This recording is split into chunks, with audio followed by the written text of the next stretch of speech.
Alors bonjour à toi qui me suis dans cette série de capsules et bonjour à toi qui me rejoint un petit peu en cours de route. Jésus a dit dans sa parole, « Ceci est mon corps qui est donné pour vous. Faites ceci en mémoire de moi. » La communion est bien plus qu'un hommage à Jésus-Christ, même si toutes nos expressions sont sincères et viennent de notre cœur.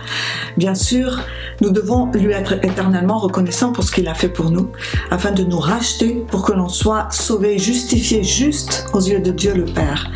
Mais la communion ne devrait pas être seulement un regard en arrière, mais plutôt une véritable impulsion qui nous projette dans de nouveaux domaines de relation avec Dieu et le reste de la Trinité. La mélancolie n'a pas lieu d'être. Regarde ce qui est dit. Boire ce qui représente le sang de Jésus est appelé la coupe de bénédiction et non la coupe de tristesse. C'est donc un temps de réjouissance, de se trouver au centre de la grâce même.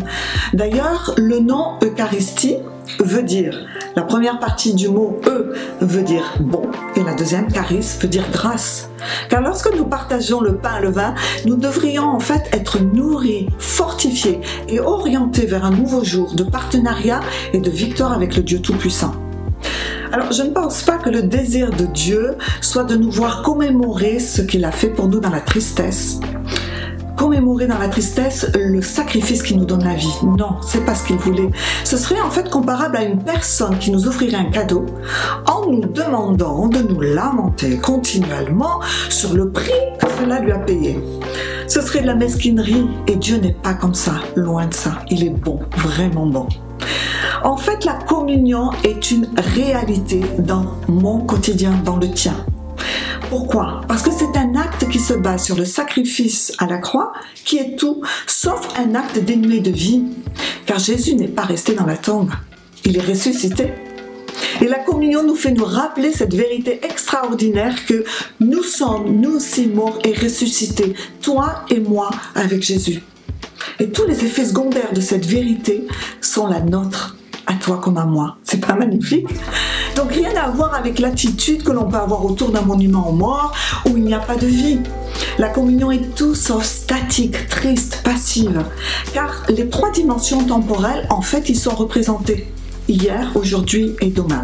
On va le voir un peu plus tard. Mais d'abord une question.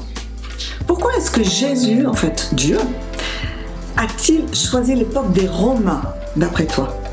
Pourquoi avoir choisi la mort à la croix et non pas la mort sur une chaise électrique?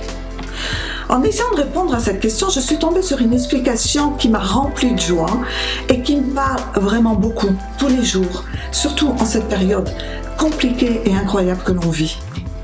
La croix était un symbole en fait que les Romains utilisaient pour délimiter leurs parcelles de terre, leurs propriétés. Comme nous aujourd'hui, nous utilisons des fers barbelés ou même des hauts murs. C'était donc un symbole de limite qui était très connu.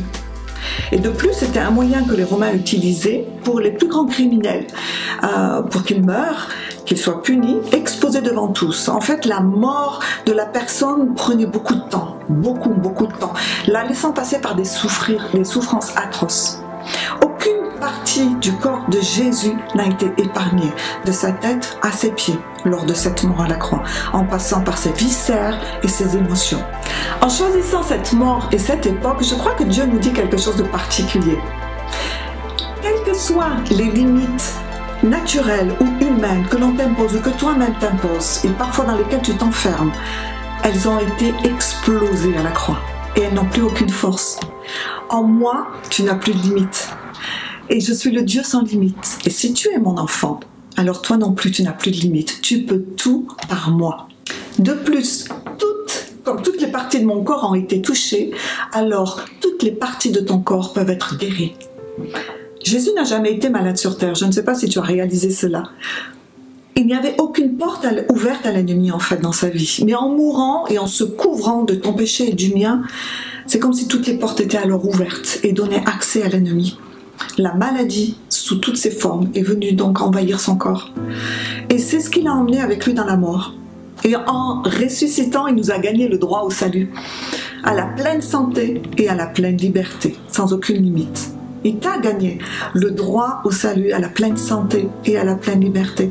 Il a gagné sur toutes les puissances démoniaques et leur a pris toute leur puissance. À la table de la communion, c'est ce que je viens me rappeler.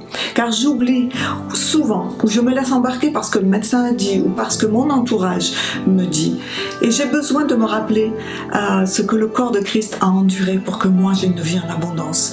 J'ai besoin de rappeler à mon âme, c'est fait. Ne pleure pas mon âme. Tu es libre, tu es guéri. Même si le rapport du médecin est désespérant, regarde à la croix. Et je mange alors cette force qui me manque pour passer ce moment difficile qui vient comme une attaque dans ma vie. J'ai besoin de me rappeler parce que Jésus est passé pour me donner l'inverse. Il est passé par la mort pour que j'ai la vie. Il est passé par la souffrance pour que je sois libérée. Alors je t'entends d'ici me dire, oui, mais si c'est fait, pourquoi est-ce que je passe encore par tout ça? Pourquoi est-ce que je dois me rappeler tout ça? Alors je vais te répondre ça. Jésus est mort pour notre salut, pour ton salut et pour le mien, n'est-ce pas? Pour autant, tout le monde n'est pas sauvé, tu es d'accord avec moi? Tu as dû faire quelque chose pour avoir ton salut, comme moi-même j'ai dû faire, l'accepter et recevoir Jésus dans ta vie. Et c'est la même chose pour le reste. Jésus a tout accompli à la croix et c'est là, c'est à ta disposition. Mais tout comme tu dois tendre la main pour amener la nourriture à ta bouche, tu dois aussi choisir d'ouvrir ton cœur pour recevoir. Tu dois t'en emparer. La volonté, c'est un cadeau de Dieu. Il nous l'a laissé et il n'a plus aucun pouvoir là-dessus. Il l'a voulu ainsi, au risque de ce que moi et toi, nous nous détournions de lui ou que nous ne vivions pas cette vie en abondance. Il m'a choisi, mais en retour, il veut que je le choisisse moi aussi dans une véritable relation d'amour. Ce qui veut dire que même si Dieu veut te bénir, il ne peut pas le faire, à moins qu'il ait ton accord pour le faire. Jésus t'a choisi, il est mort et ressuscité pour toi. Aucun autre Dieu, d'aucune autre religion n'a fait cela et c'est parce qu'il est le seul vrai Dieu. Et cet acte de la croix est une véritable déclaration d'amour. Et il te laisse le choix de t'emparer ou pas de tout ce qu'il a pour toi. Ou de croire ce que les autres te disent, plus que le message de la croix. Mais sache qu'il ne cessera jamais de te poursuivre et de te rappeler son amour sans limite pour toi et son désir que tu le partages en retour. Et c'est ce que la communion nous rappelle. Alors, oui, la communion, c'est comme une déclaration d'amour que Dieu te fait à chaque fois. Quand une personne nous fait une déclaration d'amour, humainement, nous devons d'y répondre. C'est le minimum de respect qu'on doit apporter à cette déclaration d'amour. Et on y répond par un oui ou par un non. Et parfois, les couples mariés depuis longtemps expriment le besoin de se réengager l'un vers l'autre en partageant un événement marquant qui va venir appuyer à nouveau leur amour partagé. Et Dieu nous a fait la plus grande des déclarations d'amour en laissant son Fils monter sur ce symbole de limite à notre place. Et dans cette époque complètement folle, il veut renouveler ses vœux d'engagement tous les jours avec toi et avec moi, pour que tu aies la dose de force nécessaire et la dose de paix nécessaire à ta journée et tout ce que tu vas devoir affronter, pour que tu fasses les œuvres qu'il a préparées d'avance pour toi par amour. C'est ça aussi la communion. Alors à chaque fois, il te demande, et toi, où tu en es avec moi? Où tu en es de ton amour pour moi? Depuis le temps qu'on chemine tous les deux ensemble, je languis après ton cœur en entier et non partagé. Je languis de te voir vivre dans le surnaturel et de te voir t'attendre à rencontrer ma bienveillance au milieu du mal. Je languis de te voir vivre cette vie en abondance que j'ai pour toi, mais que tu ne prends pas encore. Dieu a fait une alliance avec toi et qui dit alliance, dit aussi promesse. Nous l'avons vu sur lesquelles il ne reviendra jamais, il ne te lâchera jamais et il ne t'abandonnera jamais. Il est celui qui te protège. Et c'est celui qui pourvoit à tous tes besoins, même dans cette année 2021.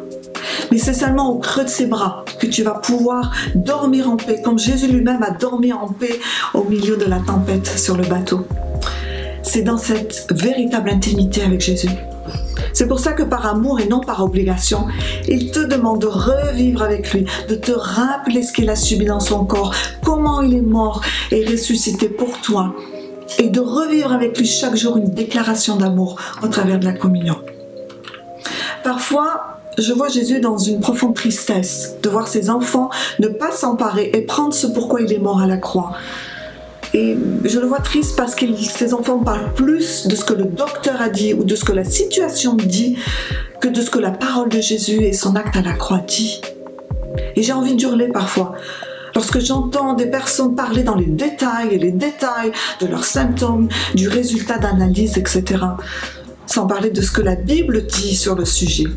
J'ai mal, vraiment parfois. C'est comme si je ressentais le cœur de Jésus. Alors tu vas me dire, oui, mais alors il ne faut pas en parler. Et j'ai envie de te dire, non, c'est pas nécessaire de parler de nos symptômes, ou en tout cas de les raconter dans les détails, mais plutôt contrecarre les résultats négatifs de tes résultats ou de tes douleurs physiques par des versets bibliques que tu auras appris, que tu auras recherché dans la Bible, parce que c'est ça la vérité. Prends la communion, viens te nourrir de cette guérison, déclare-la, réjouis-toi avant de voir le résultat, parce que le résultat viendra. Fais ceci en mémoire de moi, ne peut pas être la même attitude que l'on a autour d'un monument aux morts. Tu comprends? Jésus n'est pas resté dans la tombe et son action continue et c'est pour toi aujourd'hui, c'est pour moi, là en ce moment. Même si la situation semble ne pas changer dans ta vie, en réalisant cela, l'espoir et la foi ne peuvent que remplir à nouveau ton cœur. Alors il y a donc trois temporalités, les trois temporalités représentées dans l'acte de la communion, et j'y viens, que Jésus veut que l'on se rappelle. Il y a d'abord hier, c'est cette mort sur la croix, il y a plus de 2000 ans, et la résurrection 3 jours plus tard. Il y a aujourd'hui cette action qui est pour moi là, maintenant, dans une situation particulière, souci de santé, une situation au boulot, ou avec mon conjoint, ou ma famille. Demain, c'est la troisième temporalité, c'est un acte prophétique. Ça libère quelque chose dans l'atmosphère qui aide la réponse à notre prière à percer. Tu as un futur, ta famille a un futur au travers de toi. C'est ce que la communion te dit. Alors, l'ennemi te parle de ton passé parfois, et tu as l'impression d'y être enfermé. Si c'est le cas, rappelle-lui à l'ennemi que tu as un futur. Et rappelle à ton âme, en prenant la communion, que tu as un futur qui est vrai. Viens remercier le Seigneur dans cette liberté acquise pour toi, par ce nettoyage accompli par son sang. Et dis-lui, Seigneur, montre-moi. Je ne veux pas avoir peur des géants de 2021 dans ma vie. Je veux croire que tu as de belles choses pour moi, pour cette année et au travers de moi. Je crois que tu veux faire plus que ce que tu es en train de faire et je veux te faire plus de place pour vivre cette vie en abondance. Alors n'hésite pas à mettre sur pause à la fin de chacune de mes phrases pour pouvoir répéter par la suite. Je plie le genou devant ta grandeur et la grandeur de ce surnaturel de la croix. Et je te demande pardon d'avoir fait partie de ce qui t'a brisé. Mais parce que tu as été brisé et déchiré, parce que tes membres internes et externes ont été touchés, je peux aujourd'hui être restauré dans tout ce que je suis. Car en ressuscitant, tout est revenu à la vie.